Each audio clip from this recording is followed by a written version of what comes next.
صلی اللہ علیہ وسلم صلی اللہ علیہ وسلم صلی اللہ علیہ محمد سید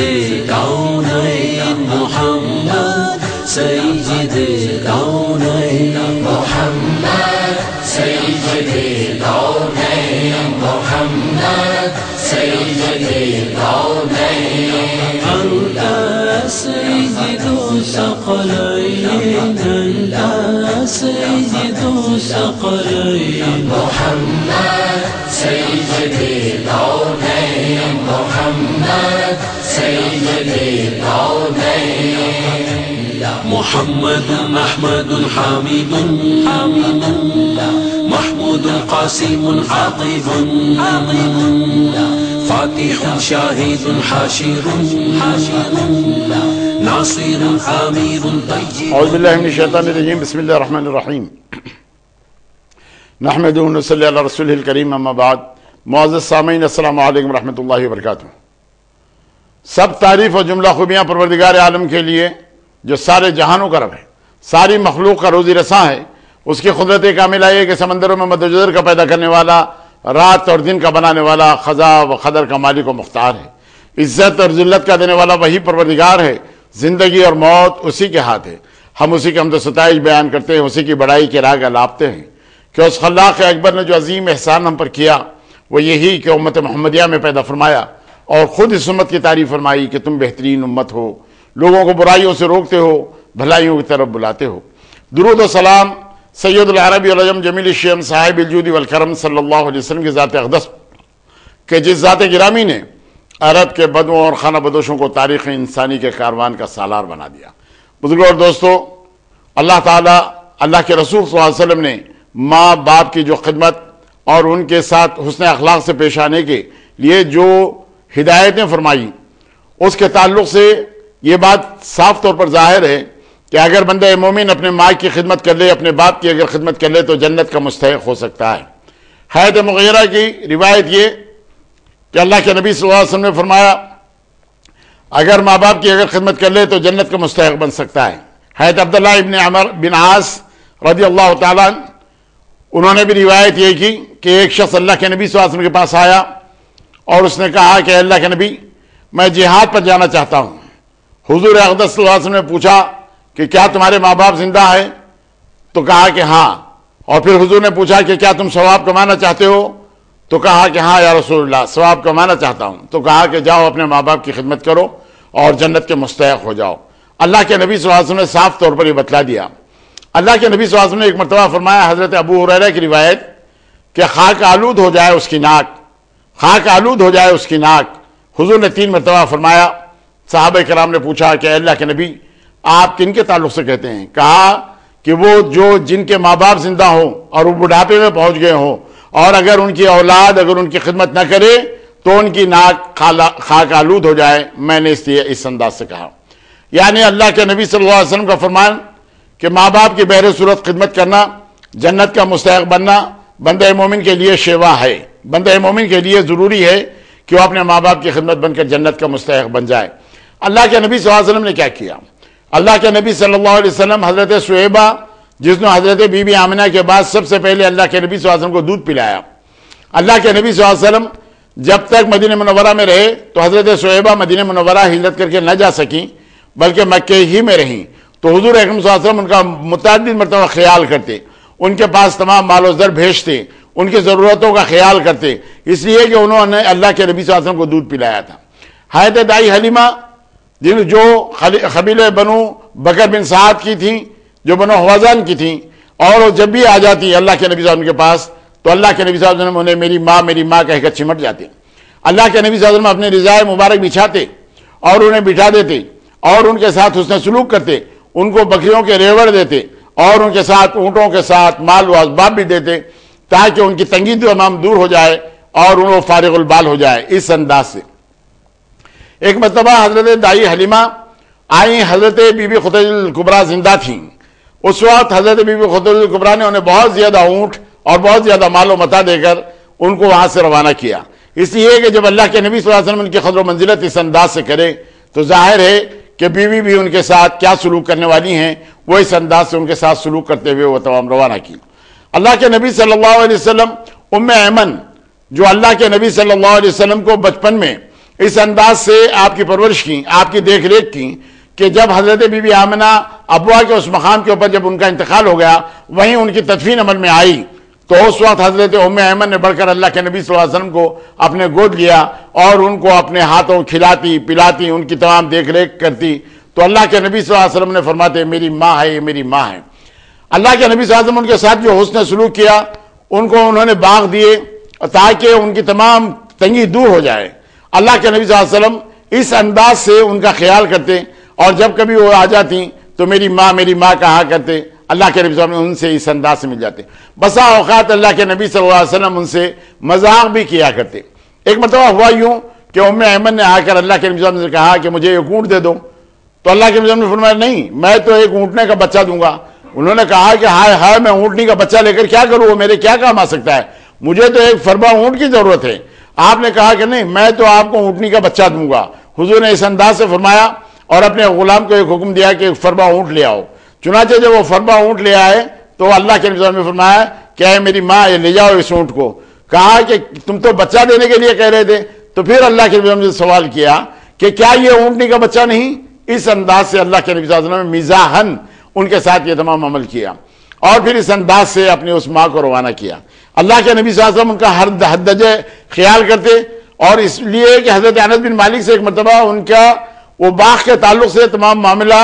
ذرا یعنی پریشانی کا بن گیا، یعنی آپ چھوڑنے کے لیے تیار نہیں ہوئی۔ تو اللہ کے نبی صلی اللہ علیہ وسلم حضرت ام ایمن کو خوش کرنے کے لیے اس سے کئی گنا زیادہ بڑا باغ دیتے ہوئے حضرت انس بن مالک کے باغ کو واپس کیا، اور ام ایمن کو اس انداز سے اللہ کے نبی صلی اللہ علیہ وسلم نے خوش کیا تھا۔ تو بزرگوں اور دوستوں، اللہ کے نبی صلی اللہ علیہ وسلم یعنی اپنے ان محسنوں کے ساتھ جنہوں نے تھوڑا سا بھی اگر احسان کیا ہو تو ان کو نہ صرف یاد رکھتے بلکہ ان کی اس انداز سے قدر و منزلت کرتے کہ دیکھنے والے تعجب کرتے اس معاملے کے اندر۔ حضرت فاطمہ بنت اسد جو اللہ کے نبی صلی اللہ علیہ وسلم کی چاچی ہیں، یعنی حضرت ابو طالب کی زوجہ محترمہ ہیں، اللہ کے نبی صلی اللہ علیہ وسلم ان کے انتقال کے بعد بنفس نفیس آپ نے ان کے آخری آرام گاہ آپ نے بھی تیاری میں مدد کی، اور نہ صرف یہ بلکہ جب وہ خبر تیار ہو گئی تو اللہ کے نبی صلی اللہ علیہ وسلم اس کے اندر لیٹے رہے، اپنا پیرہن مبارک اپنا لباس حضرت فاطمہ بنت اسد کے لیے آپ نے دیا کہ اس کے اندر ان کو کفنایا جائے۔ خبر میں لیٹنے کی وجہ یہ تھی کہ میری ماں کو عذاب خبر نہ ہو۔ اس انداز سے اللہ کے نبی صلی اللہ علیہ وسلم نے یہ فرماتے ہوئے کہ یہ میری ماں کی جگہ ماں تھی، یہ خود بھوکی رہتی تھی لیکن مجھے کھلاتی تھی، یہ خود پیاسی رہتی تھی لیکن مجھے پلاتی تھی، اس درجے خیال کرنے والی حضرت فاطمہ بنت اسد جو نبی کریم صلی اللہ علیہ وسلم کی چچی تھی۔ اس لیے کہ اللہ کے نبی صلی اللہ علیہ وسلم 8 سال 2 مہینے 10 دن کے بعد جب حضرت عبد المطلب کا انتقال ہوا تو ابو طالب کی زیر پرورش رہے، حالانکہ اللہ کے نبی صلی اللہ علیہ وسلم متمول تھے، یہ بات الگ ہے، لیکن اس کے باوجود جو سرپرستی حاصل تھی وہ ابو طالب کی۔ تو ابو طالب کی جو زوجہ محترمہ تھی اللہ کے نبی صلی اللہ علیہ وسلم کے ساتھ اس انداز سے اس درجے محبت کے ساتھ پیش آتی تھی کہ آپ اس کا بدلہ اس انداز سے دیے کہ آپ کے آخری وقتوں میں آپ کی آخری آرام گاہ تیار کرنے کے لیے بنفس نفیس آپ نے شرکت کی، اور اس کے بعد آپ نے یہ عمل کیا کہ اس کے اندر کچھ دیر لیٹے رہے۔ تو بزرگوں اور دوستوں، اللہ کے نبی صلی اللہ علیہ وسلم اپنے محسنوں کو بھلا نہیں دیتے، اور نہ صرف یہ کہ بہن کے ساتھ جس انداز سے سلوک کیا جائے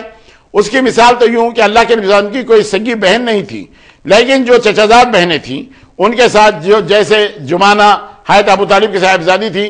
جو غریب تھیں، ان کے لیے مالی اعانت کیا کرتے تھے، اور پھر اللہ کے نبی صلی اللہ علیہ وسلم ان لوگوں کے لیے جن کو جو حاجت مند ہوتے اپنے خاندان اور قبیلے کے اندر رشتے کے اندر بہنیں ہوتی ان لوگوں کی بھی اللہ کے نبی صلی اللہ علیہ وسلم اعانت فرمایا کرتے تھے۔ نہ صرف یہ بلکہ وہ جعرانہ کا مقام جہاں بنو حوازن کا مال تقسیم ہو رہا ہے، اللہ کے نبی صلی اللہ علیہ وسلم کے پاس 6000 تمام قید ہیں، اور اس وقت اس قبیلے کے لوگ قبیلے بنو بکر بن سعد کے لوگ جو حضرت حلیمہ سعدیہ کا قبیلہ ہے جس کے اندر اللہ کے نبی صلی اللہ علیہ وسلم کی پرورش 6 سال تک ہوتی رہی، اس قبیلے کے لوگوں نے آ کر کہا اے محمد ان چھپروں میں آپ کی پھوپھیاں اور آپ کی خالائیں قید ہیں، اور اگر ہماری عورت کسی بادشاہ کو اگر دودھ پلائی ہوتی تو جو امیدیں بادشاہ سے ہیں اس سے کہیں زیادہ ہم آپ سے وابستہ رکھتے ہیں۔ اللہ کے نبی صلی اللہ علیہ وسلم نے فرمایا خاندان بنو عبد المطلب کا جتنا حق ہے میں سارے کا سارا دینے کے لیے تیار ہوں، اور اگر زیادہ کے حقدار ہو تو نماز ظہر کے بعد مجھ سے ملو۔ چنانچہ نماز ظہر کے بعد آ کر ان لوگوں نے پھر انہی الفاظ میں اللہ کے نبی صلی اللہ علیہ وسلم سے التجا کی، گزارش کی۔ اللہ کے نبی صلی اللہ علیہ وسلم نے فرمایا خاندان بنو عبد المطلب کا سارا حق دینے کے لیے تیار ہوں۔ تو اس وقت اصحاب مہاجر اصحاب انصار نے کہا اے اللہ کے نبی، آپ جن کو چاہے رکھیے، جن کو چاہے چھوڑیے، آپ سے پوچھنے والا کون؟ آپ مختار ہیں، جنہیں چاہے رکھیے۔ تو اللہ کے نبی صلی اللہ علیہ وسلم کی زبان مبارک سے نکلا بنو حوازن کے 6000 آدمیوں کو آزاد کر دیا جائے۔ یہ اس احسان کے عوض جو اللہ کے نبی صلی اللہ علیہ وسلم کا بچپن جس قبیلے اور خاندان کے اندر گزرا اس کے لوگ قید نہیں رہ سکتے، اس انداز سے اللہ کے نبی صلی اللہ علیہ وسلم نے ان سارے لوگوں کو آزاد کیا۔ ایسے پرآشوب موقع پر جبکہ اللہ کے نبی صلی اللہ علیہ وسلم نے ابھی انہیں آزاد نہیں کیا، ایک عورت نے کہا کہ تم مجھے اپنے نبی کے پاس لے چلو، اس لیے کہ میں ان کی بہن ہوں۔ جب ان کو لایا گیا تو حضور نے پوچھا کہ کون؟ کہا کہ شیمہ بنت حارث۔ پھر آپ نے کہا کہ کوئی ثبوت؟ تو کہا کہ بچپن میں آپ نے جو 2 دانت میری پیٹھ پہ لگائے تھے اس کا نشان ابھی باقی ہے۔ انہوں نے اپنے وہ پیٹھ بتلائی جس کے اندر اللہ کے نبی صلی اللہ علیہ وسلم نے بچپن میں ان کی ضد کے اوپر 2 دانت لگائے تھے۔ آج وہ 2 دانت لگانا حضور اکرم صلی اللہ علیہ وسلم کے سامنے نشانی بنا۔ اللہ کے نبی صلی اللہ علیہ وسلم نے اپنی رضائے مبارک بچھائی اور کہا کہ شیمہ بیٹھ جاؤ، اور ان کو بٹھانے کے بعد کہا کہ کہاں جانا چاہتی ہو؟ اپنے قبیلے میں اگر جانا چاہتی ہو تو مال و اسباب کے ساتھ میں تمہیں روانہ کروں، اور اگر تم میرے ساتھ چلنا چاہتی ہو تو ایک بہن کے ساتھ جو سلوک کیا جا سکتا ہے میں مدینہ منورہ میں تمہارے لیے ایسے انتظامات کرنے کے لیے تیار ہوں۔ حضرت شیمہ بنت حارث نے کہا یہ حلیمہ سعدیہ کی صاحبزادی جو اللہ کے نبی صلی اللہ علیہ وسلم کو بچپن میں لیے پھرتی تھی، اپنے گود میں اٹھایا کرتی تھی، اللہ کے نبی صلی اللہ علیہ وسلم نے ان کے ساتھ بہت زیادہ مال و متاع کے ساتھ ان کو اس انداز سے یہاں سے روانہ کیا۔ تو بزرگوں اور دوستو، اللہ کے نبی صلی اللہ علیہ وسلم ان لوگوں کے ساتھ جو اللہ کے نبی صلی اللہ علیہ وسلم کے ساتھ جس عقیدت کے ساتھ، جس محبت کے ساتھ، جو سلوک وہ لوگ کیا کرتے تھے، اللہ کے نبی صلی اللہ علیہ وسلم اس سے بڑھ کر ان کے ساتھ وہ سلوک کیا کرتے تھے۔ اللہ کے نبی صلی اللہ علیہ وسلم کے پاس حضرت سعد بن عبادہ رضی اللہ تعالیٰ عنہ انہوں نے آ کر پوچھا کہ اے اللہ کے نبی، میری ماں کا انتقال ہو گیا اور میں اپنے ماں کے ثواب کے لیے کچھ کرنا چاہتا ہوں تاکہ ان کو اجر و ثواب اس کا ملے۔ اللہ کے نبی صلی اللہ علیہ وسلم نے فرمایا کہ ایک کنواں کھدوا دو، جب تک لوگ اس سے پانی پیتے رہیں گے آپ کی ماں کو اس کا ثواب ملتا رہے گا۔ چنانچہ حضرت سعد بن عبادہ خزرج کے سردار، آپ نے اپنی ماں کے لیے آپ نے ایک کنواں کھدوایا اور وہ اس کا اجر و ثواب اپنی ماں کے لیے انہوں نے وقف کیا۔ نہ صرف یہ بلکہ ایک اور صحابی آئے، اللہ کے نبی صلی اللہ علیہ وسلم سے سوال کیا اے اللہ کے نبی، میری ماں کا اچانک انتقال ہو گیا اور اگر وہ زندہ رہتی تو وہ کچھ نہ کچھ مجھ سے کہتی اور ثواب کے لیے کچھ کہتی، کیا میں ان کے لیے کچھ کر سکتا ہوں؟ تو اللہ کے نبی صلی اللہ علیہ وسلم نے ان سے یہ کہا کہ ہاں، تم خیر کا کام کرو تاکہ اس کا ثواب، اجر و ثواب تمہاری ماں کو ملے۔ اس انداز سے اللہ کے نبی صلی اللہ علیہ وسلم نے انہیں بھی ہدایت فرمائی کہ آپ خیر کا کام کرتے ہوئے ان کی یہ التجا بارگاہ خداوندی میں کرے کہ اس کا اجر و ثواب میری ماں کو ملے، مرحومہ کو ملے۔ اس لیے کہ اگر ماں تمہاری کوئی وصیت کرتی تو تم اس کو اس انداز سے پورا کرتے، اور ماں نے یعنی اچانک انتقال ہونے کی وجہ سے کسی قسم کی کوئی وصیت نہیں کی، اس لیے تم ماں کی اس یعنی ماں کی خوشنودی کے لیے آپ اس انداز سے کام کر سکتے ہیں۔ اللہ کے نبی صلی اللہ علیہ وسلم نے صاف طور پر بتا دیا، یعنی ماں کا مقام جو اللہ کے نبی صلی اللہ علیہ وسلم نے بتایا ہے کہ ماں کو کس انداز سے آپ کو رکھنا ہے، ان کے ساتھ کیا سلوک کرنا ہے، کس انداز سے سلوک کرنا ہے، اور پھر ماں سے کس قسم کے توقعات رکھنا ہے۔ اسی لیے کہ اللہ کے نبی صلی اللہ علیہ وسلم نے فرمایا کہ سب سے زیادہ حق کس کا ہے؟ جب سوال کیا گیا حضور سے تو آپ نے کہا کہ تمہاری ماں کا، پھر اس کے بعد سوال کیا گیا تو کہا کہ تمہاری ماں کا، پھر اس کے بعد سوال کیا گیا تو کہا کہ تمہاری ماں کا، اور اس کے بعد حضور نے فرمایا کہ تمہارے باپ کا، یعنی باپ کا درجہ چوتھا اللہ کے نبی صلی اللہ علیہ وسلم نے رکھا، اور 3 مرتبہ ماں کے لیے کہا، اور ماں کے لیے خدمت میں یعنی جہاد میں جانے سے زیادہ اپنے ماں کی خدمت کو ترجیح دینے کے لیے اللہ کے نبی صلی اللہ علیہ وسلم نے فرمایا اگر تمہارے ماں اور باپ میں کوئی بھی زندہ ہو تو ان کی خدمت کرتے ہوئے تم جنت کے حقدار بن جاؤ۔ یہ اللہ کے نبی صلی اللہ علیہ وسلم کا فرمان تھا۔ بیویوں کے تعلق سے اللہ کے نبی صلی اللہ علیہ وسلم کا جو عمل رہا ہے وہ عمل اس انداز سے کہ ایک مرتبہ حضرت بی بی صفیہ اللہ کے نبی صلی اللہ علیہ وسلم کے ساتھ اونٹ پر سوار تھیں کہ اس وقت اونٹ نے ٹھوکر کھائی اور اللہ کے نبی صلی اللہ علیہ وسلم اور حضرت بی بی صفیہ نیچے گر گئے۔ حضرت ابو طلحہ زید انصاری آئے اٹھانے کے لیے حضور کو، تو کہا کہ پہلے ان کی خبر لو، اس لیے کہ یہ عورتوں کی خبر لو۔ تو اللہ کے نبی صلی اللہ علیہ وسلم نے حضرت بی بی صفیہ کے پاس بھیجا، اور حضرت بی بی صفیہ کو بھی کسی قسم کی چوٹ نہیں آئی، اللہ کے نبی صلی اللہ علیہ وسلم بھی کسی قسم کا چوٹ سے بچے رہے۔ اس انداز سے اللہ کے نبی صلی اللہ علیہ وسلم نے انج شاہ نام کے ایک ایسے حدیقان تھے جو اونٹوں کے لیے رات میں حدیقانی کرتے تو اونٹ مست ہو کر بہت زیادہ تیز چلتے، ان کی رفتار میں بہت زیادہ تیزی آ جاتی۔ حضور اکرم صلی اللہ علیہ وسلم نے فرمایا کہ اے انشاء، آہستہ حدیقہ خانی کرو اس لیے کہ تمہاری یہ تیز رفتاری کے ساتھ کہیں ایسا نہ ہو تم پر جو آبگینے ہیں ان کو کہیں تکلیف نہ پہنچ جائے۔ اللہ کے نبی صلی اللہ علیہ وسلم نے عورتوں کو آبگینے سے تشبیہ دی، یعنی عورت بہت زیادہ نازک ہوتی ہے، اس کو کسی قسم کا یہ تیز رفتاری کی وجہ سے تکلیف نہ ہو۔ اللہ کے نبی صلی اللہ علیہ وسلم نے اپنے شوہروں سے یہ کہا کہ عورت ٹیڑھی پھنسی سے بنائی گئی ہے، تم اگر طاقت کے ساتھ اس کو سیدھا کرنے کی کوشش کرو گے تو یہ ٹوٹ جائے گی، بہتر یہ ہے کہ اس کو اس انداز سے چھوڑ دو یا ان کے ہم خیال بنتے ہوئے تمام کام کرو۔ عورت گھر کو جنت بنا سکتی ہے اگر اس کے ساتھ حسن سلوک اچھا کیا جائے۔ اللہ کے نبی صلی اللہ علیہ وسلم نے فرمایا کہ تم میں سب سے زیادہ بہترین کامل مسلمان وہ جو اپنے گھر کے اندر سب سے زیادہ اچھا ہو اور اس کا سلوک اپنی بیویوں کے ساتھ یا اپنی بیوی کے ساتھ، یعنی ایک ہو یا ایک سے زائد ہو، تو ان کے ساتھ جن کا حسن سلوک ہو اچھا، وہی شخص سب سے زیادہ اچھا ہو سکتا ہے۔ اللہ کے نبی صلی اللہ علیہ وسلم نے فرمایا کہ اگر تم انصاف کر سکتے ہو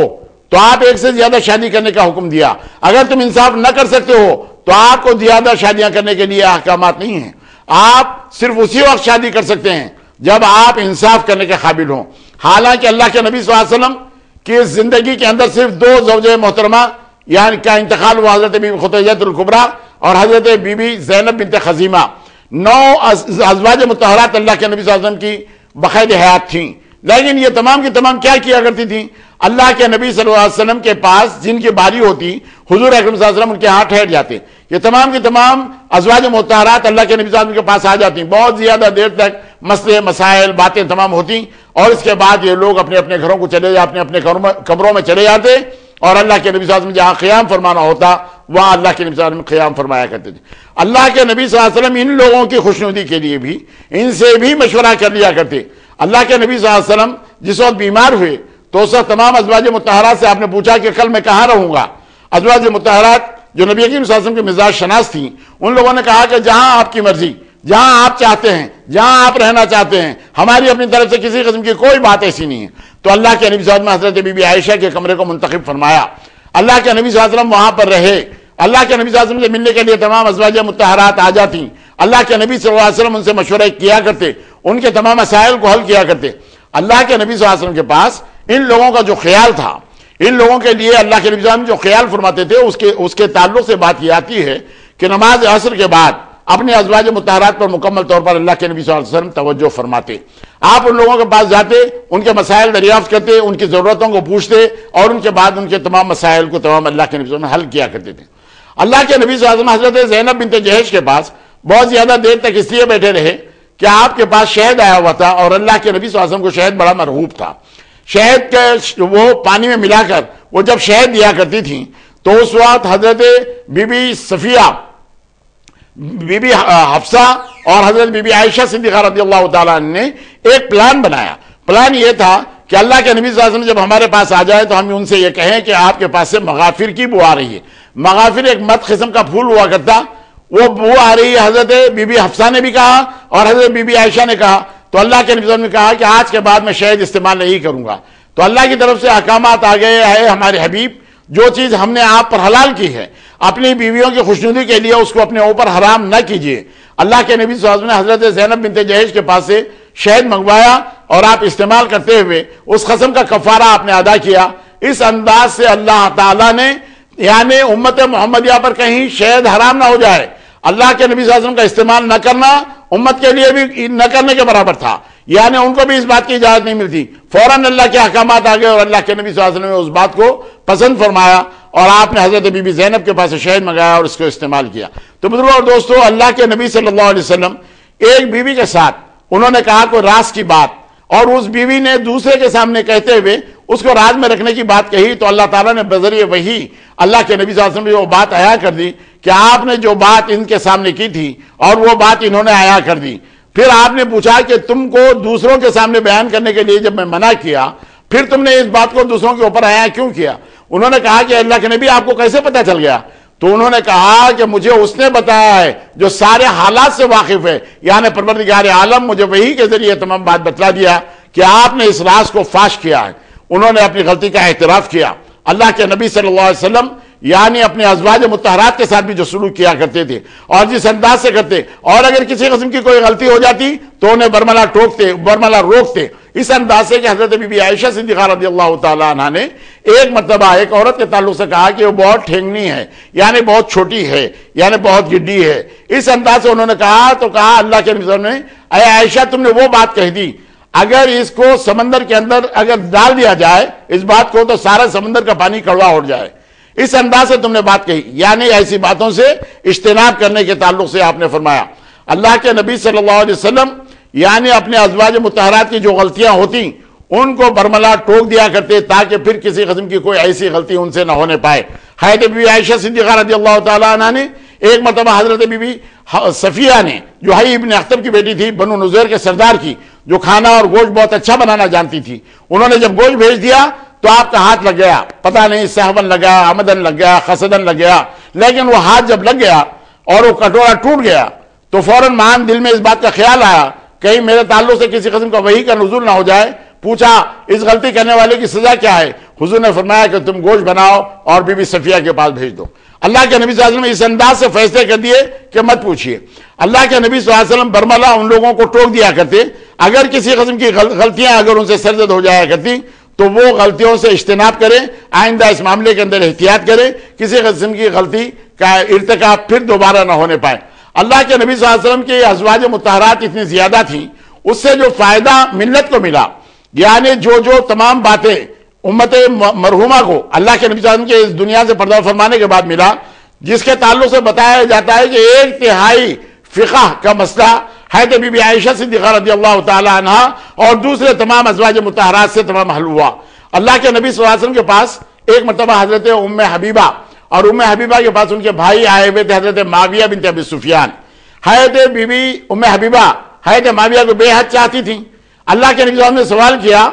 کہ اے ام حبیبہ کیا تم معاویہ سے بہت پیار کرتی ہو؟ تو انہوں نے کہا کہ ہاں یا رسول اللہ میں بہت زیادہ پیار کرتی ہوں میرے بھائی سے۔ تو اللہ کے نبی صلی اللہ علیہ وسلم نے فرمایا کہ تم جس سے پیار کرتی ہو ہمیں بھی وہ بہت پیارا ہے۔ اس انداز سے اللہ کے نبی صلی اللہ علیہ وسلم نے تصدیق فرمائی کہ تمہارے لیے جو پسند ہے وہ ہمارے لیے بھی پسند ہے۔ دوستو یہ زندگی گزارنے کے طریقے اللہ کے نبی صلی اللہ علیہ وسلم نے جو پیش کیے اور جس انداز سے پیش کیے اور اس کے اندر جو بتلا دیا کہ زندگی کی کجی اور کمی کو کس انداز سے دور کیا جا سکتا ہے، اپنی بیویوں کو کس انداز سے خوش رکھا جا سکتا ہے۔ اللہ کے نبی صلی اللہ علیہ وسلم نے فرمایا کہ کامل الایمان وہ شخص ہے جس کے گھر والے اس سے خوش ہوں اور خصوصاً اس کی بیویاں خوش ہوں، وہ کسی قسم کا ظلم اور زیادتی کرنے والے نہ ہو۔ اللہ کے نبی صلی اللہ علیہ وسلم نے عورتوں پر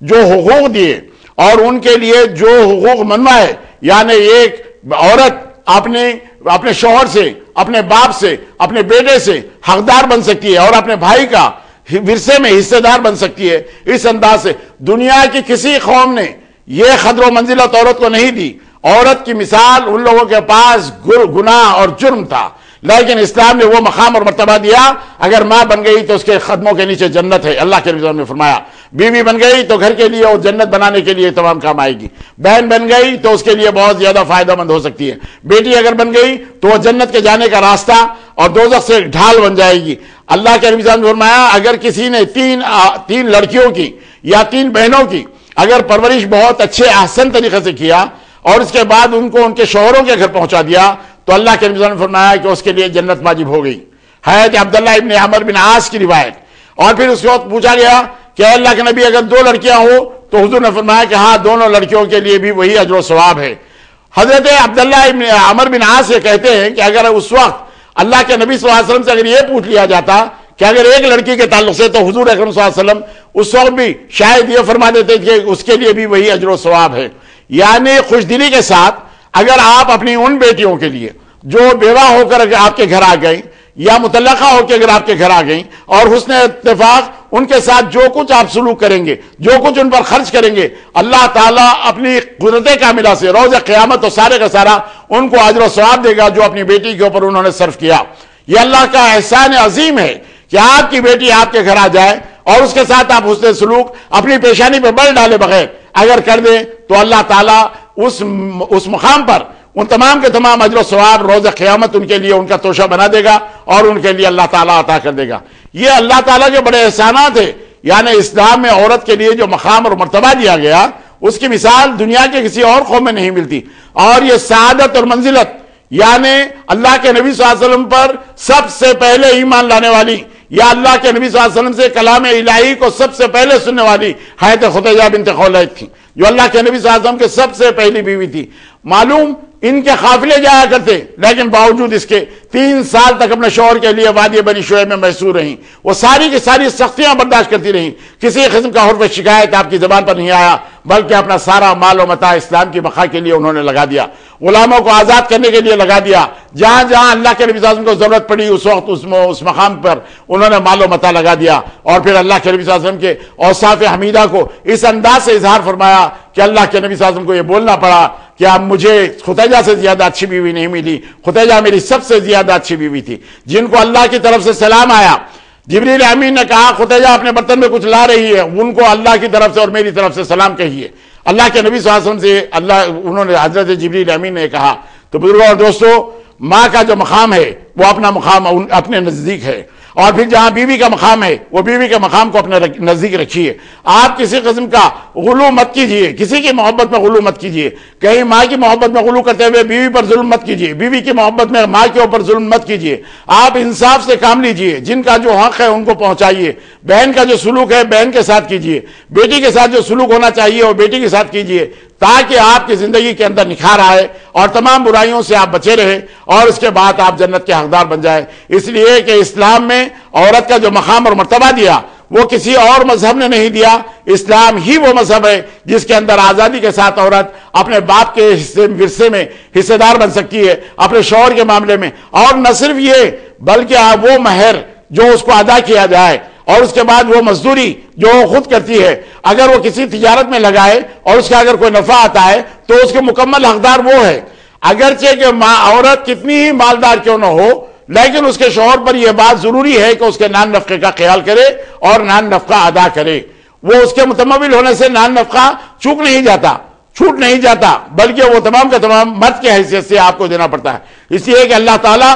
مردوں کو عورتوں پر حاکم کیا ہے، الرجال قوامون علی النساء۔ جب آپ حاکم بن گئے اپنی عورتوں کے اوپر تو آپ کا عمل کیا ہونا چاہیے، کس انداز سے زندگی گزارنا چاہیے، ان کی خوشنودی کا کس انداز سے خیال کرنا چاہیے۔ جیسے کہ آپ سن چکے کہ اللہ کے نبی صلی اللہ علیہ وسلم اپنی ازواج مطہرات کو خوش کرنے کے لیے کس انداز سے آپ برتاؤ کیا کرتے تھے، اس کے تمام تفصیلات آپ کے سامنے الحمدللہ پیش ہو چکی ہیں۔ اسی کے اوپر آپ ایک مرتبہ نظر ڈالتے ہوئے اگر اپنی زندگی کو اگر خوشگوار بنانا ہو، اپنے گھر کو جنت نشان بنانا ہو، تو اپنی بیویوں کو خوش رکھو، اپنی اولاد کو خوش رکھو، اپنی بہنوں اپنی ماؤں کو خوش رکھو، تو انشاءاللہ المستعان اللہ تعالیٰ آپ کی زندگی میں نئی جیلا دے گا اور آپ کی زندگی سکون کا باعث بنے گی۔ یہی ہمارا پیغام ہے کہ آج جو معاشرے کے اندر غلطیاں ہو رہی ہیں، آج جو معاشرے میں بگاڑ پیدا ہو رہی ہے، آج معاشرے میں جو رکھنے پڑ رہے ہیں، آج ازواج مطہرات کے اندر کہ مثال اگر ان کے سامنے اگر رکھی جائے کہ کس انداز سے اللہ کے نبی نے ان کے ساتھ سلوک کیا، اگر اس کا عشر اشیر اگر کوئی مسلمان اگر اپناتا ہو تو اس کا گھر جنت نشان بن سکتا ہے، ورنہ یہ تمام دراڑیں آتی رہیں گی۔ آج کی تعلیم، آج کے فسادات اور آج کے تمام ماحول میں انسان بگڑ سکتا ہے۔ ان کو صحیح تعلیم کی ضرورت ہے۔ آپ اپنی اولاد کو صحیح تعلیم سے آراستہ کیجئے، انہیں بتائیے کہ حقوق اللہ کیا ہے، حقوق العباد کیا ہے، اور انہیں یہ بتلائیے کہ اللہ کے جو حق ہیں اس کو کس انداز سے آپ کو نبھانا ہے، آپ کو کس انداز سے اپنی اولاد کی تعلیم دینا ہے۔ اللہ کے درجات، اللہ کے رسول صلی اللہ علیہ وسلم کا مقام اور مرتبہ اگر انہیں آپ بتا دیں اور زندگی گزارنے کے اگر طریقے بتلا دیں تو ان کی زندگی سکون کے ساتھ ہو سکتی ہے۔ اللہ کی بارگاہ میں میری دعا ہے کہ پروردگار عالم ہمارے گناہوں کو معاف فرما دے، ہماری غلطیوں کو درگزر فرما دے، ہم کو اپنی اولاد کو صحیح تعلیم دینے کی توفیق عطا فرما۔ الہ العالمین ہماری زندگیوں کے اندر خوشحالی لا دے، ہماری زندگیوں میں خوشگوار زندگی بنانے کے لیے اللہ کے نبی صلی اللہ علیہ وسلم کے اسوہ حسنہ کو اپنانے کی ضرورت ہے، اس کو اپنانے والا ہمیں بنا دے۔ وآخر دعوانا الحمدللہ رب العالمین۔ صلی اللہ علیہ وسلم، صلی اللہ علیہ وسلم، صلی اللہ علیہ محمد سید کونین، محمد سید کونین، محمد سید کونین، محمد سید کونین، انت سید ثقلین، انت سید ثقلین، محمد سيد الكونين محمد سيد الكونين محمد أحمد حميد محمود قاسم عظيم فاتح شاهد حاشر ناصر آمير طيب حافظ متين عادل